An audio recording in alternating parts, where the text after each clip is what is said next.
Et les faux amis, c'est un petit peu justement, on dit souvent les 7 erreurs, vous voyez, les 7 nains, les 7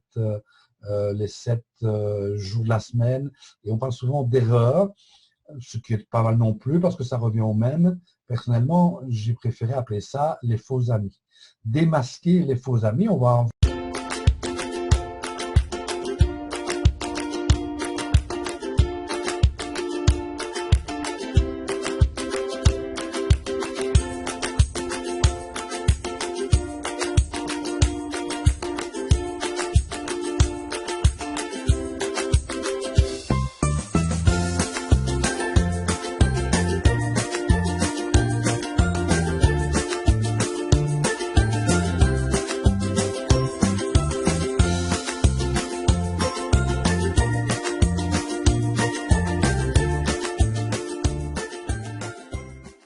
Un autre faux ami, c'est la précipitation. La précipitation, il y a des années, j'étais allé sur une formation au Luxembourg dans les sociétés de savon et le formateur nous avait expliqué que ça ne servait à rien de vouloir s'habiller tout seul quand on ne nous avait pas encore appris à nous habiller parce qu'on allait acheter des pantalons trop grands. Au début, c'est notre maman, notre papa qui nous achète nos pantalons. Et puis, on évolue dans la vie, on apprend en faisant des erreurs et on peut acheter nos pantalons nous-mêmes à la bonne taille. Et donc, souvent, on veut se précipiter et on veut aller beaucoup trop vite.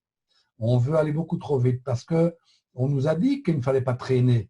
Et donc, précipitation, action, rapidité, c'est pas la précipitation, c'est le faux ami. Et donc, il y a toujours une partie de bon ami là-dedans.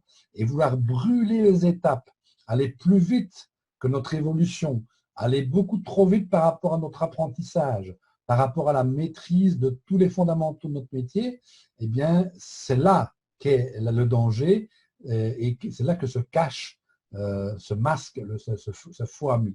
Il faut y aller pas à pas, hein, step by step, pas à pas, un jour à la fois, une étape à la fois. Si vous avez vu mon dernier article sur formationventedirect.com avec la capsule qui correspond d'ailleurs, que vous avez probablement reçue dans votre boîte mail, je parle des carottes pourries. Et dans les carottes pourries qu'on utilise, le bâton avec la carotte au bout, pour essayer de recruter le plus possible, il y a une carotte où on explique aux gens qui vont faire leur premier million. Vous avez des vidéos sur YouTube, pas forcément que dans le marketing relationnel, hein, dans le dropshipping, dans le coaching plus ou moins traditionnel, dans les business en ligne, où on vous dit tout de suite, j'ai coaché cette dame-là et elle a fait son premier million. Elle a fait ses 100 premiers 1000 euros de revenus sur le même mois. Parce que votre nouveau partenaire va vite se rendre compte que ce n'est pas aussi rapide et qu'effectivement, il faut y aller étape par étape.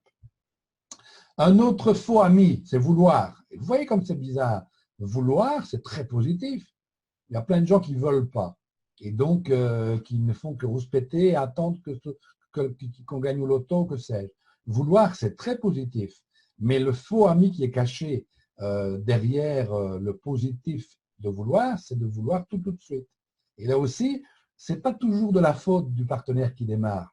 C'est plus souvent de la faute du sponsor, de la personne qui a mené la présentation d'affaires et qui a laissé croire que tout allait se faire en 2 claquements de doigts. Waouh! J'ai quelqu'un dans l'équipe qui, après 1 an, a quitté son boulot et fait maintenant un revenu à 6 chiffres. Waouh! C'est peut-être vrai. Il y a des exceptions. Il y a vraiment des virtuoses de notre métier qui ont fait des résultats hyper rapides. Mais une grande majorité n'ont pas fait ce genre de résultats tout de suite. Et il faut le temps. Nous sommes sur un métier où il faut en réalité semer pour récolter. Avec l'avantage terrible, c'est que ce qu'on va semer aujourd'hui ne va pas seulement pousser aujourd'hui, mais va pousser dans le temps. Il y a des choses qu'on sème aujourd'hui qui vont encore pousser dans 1 an, dans 10 ans, dans 20 ans.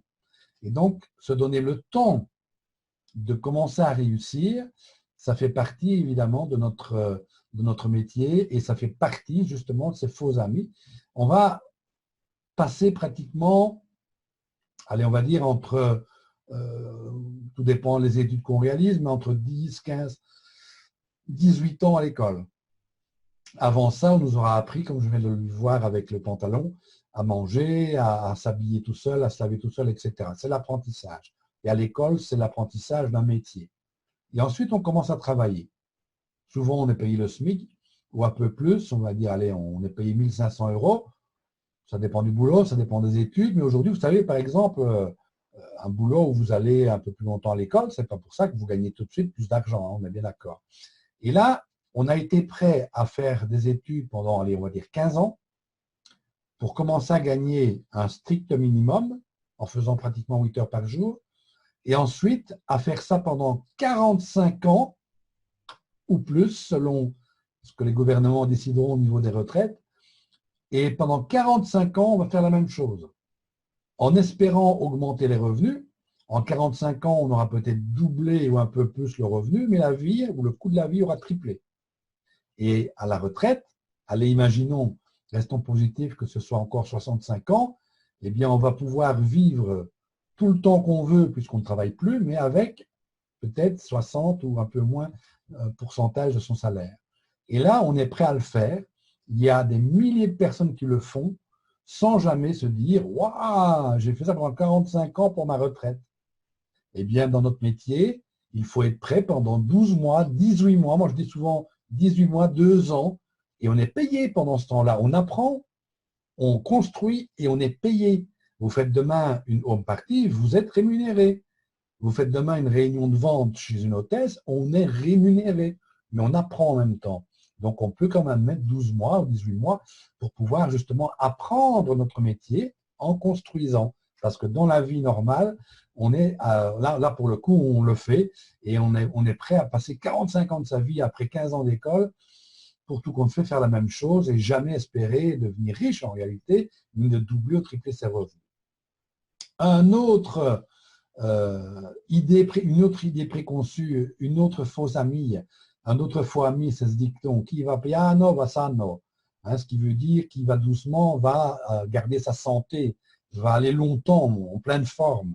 L'escargot, eh bien, c'est faux. Ce n'est pas un bon dicton de notre métier. C'est le contraire de ce qu'on vient de voir, vous allez me dire. On vient de nous dire qu'il ne fallait pas aller trop vite. Mais entre aller trop vite et trop doucement, il y a quand même une nuance, on est bien d'accord.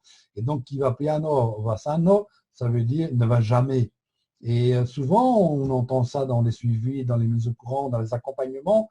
On nous dit, oh, mais je prends mon temps, hein, je veux connaître le produit sur le bout des doigts avant de commencer à en parler. C'est peut-être vrai si on a un produit très compliqué, mais alors on n'est pas dans la bonne société. Mais si on a un produit simple, d'utilisation courante, avec peut-être des produits plus compliqués qu'on voit plus tard, on peut travailler, on peut y aller entre justement la précipitation et le fait de construire pas à pas, encore une fois, vous voyez, tout ça, ça se rejoint, tout compte fait. Allez, on va laisser l'escargot aller suivre son chemin. Consommer, c'est également un faux ami.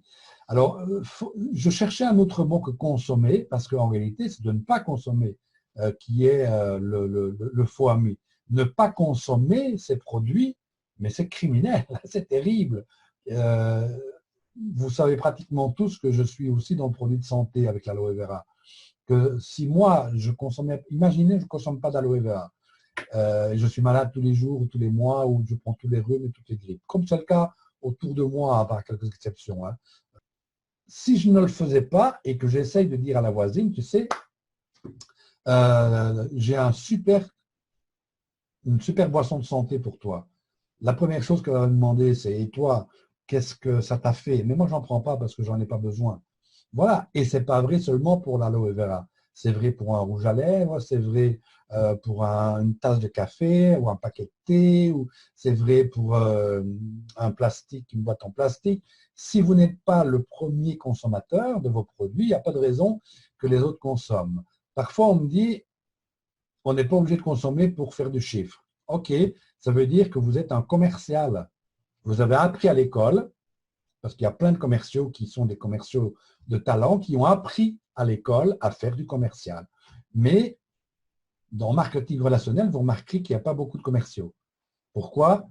Parce que les commerciaux qui réussissent en marketing relationnel, ce sont les commerciaux qui savent qu'ils ont déjà un bagage de contact, d'approche et qu'ils vont s'en servir, mais en étant conscients que notre métier n'a rien à voir avec le fait de pousser la porte d'un magasin pour aller vendre quelque chose.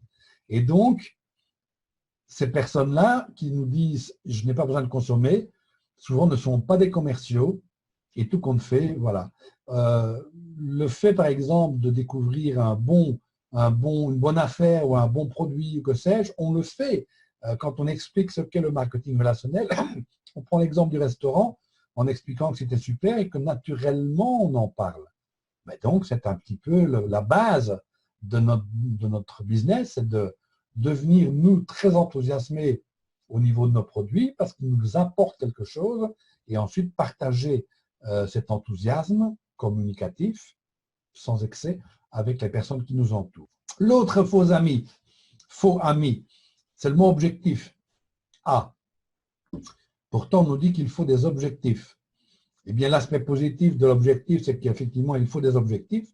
Et le faux ami qui se cache derrière l'objectif, c'est d'avancer sans objectif, à l'aveugle. On ne sait pas pourquoi on commence. On ne sait pas combien on veut gagner. On ne sait pas quelle qualification on veut atteindre. Eh bien, c'est exactement pareil que quand vous prenez la voiture, vous avez dans la voiture un super GPS, hyper sophistiqué. Il vous annonce les radars, les ralentissements, les embouteillages. Il vous dit qu'attention par là, vu le nombre de voitures, il vaut mieux aller par là pour l'instant. Il vous fait gagner du temps. Mais si vous n'avez aucune destination à y encoder, il ne sert absolument à rien. Il ne sert à rien. Et donc, avancer sans objectif, eh bien, il est là le faux ami, c'est de se dire qu'on va bien voir ce qui va se passer. C'est que si je me dis, ah, je vais commencer et je verrai un peu comment ça va se passer. Combien de fois on nous dit ça malheureusement? Mais si je m'étais dit ça en 81, je serais toujours électricien parce qu'il ne se serait rien passé. J'ai été obligé d'avoir des idées bien concrètes, des objectifs bien concrets, dont celui effectivement de quitter mon boulot. Et donc sans objectif, eh bien le mot objectif devient un faux ami. Et on en reste là, on reste dans les abandons. Dans le turnover, on dit